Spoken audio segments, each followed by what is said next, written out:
Unemployment, నిరుద్యోగం.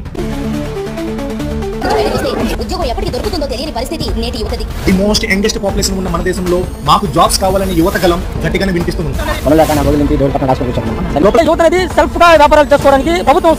10 సంవత్సరాల క్రితం మీ దరిద్రపు జీవితం మార్చే ఉద్యోగం వస్తుందని చెప్పారు. 5 సంవత్సరాల క్రితం డిగ్రీ పూర్తయితే మంచి కెరీర్ ఉంటుందని నమ్మించారు. ఈ రోజు డిగ్రీ చేతిలో ఉంది, కానీ ఉద్యోగం మాత్రం దొరకలేదు. ఎన్ని ప్రభుత్వాలు మారినా మాకు జాబ్స్ ఇవ్వని న్యాయం కోసం పోరాడుతూనే ఉంది ఈ యువత. అన్ఎంప్లాయ్మెంట్ నుండి ఇప్పుడప్పుడే బయటపడేలా లేదు మన దేశం.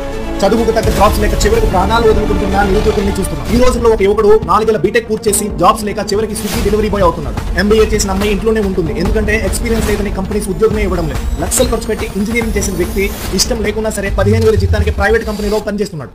చదువుకు విలువ తగ్గిందా? డిగ్రీకి ప్రాధాన్యత తగ్గిందా? లేక మన సామర్థ్యాన్ని గమనించే వారే లేరా?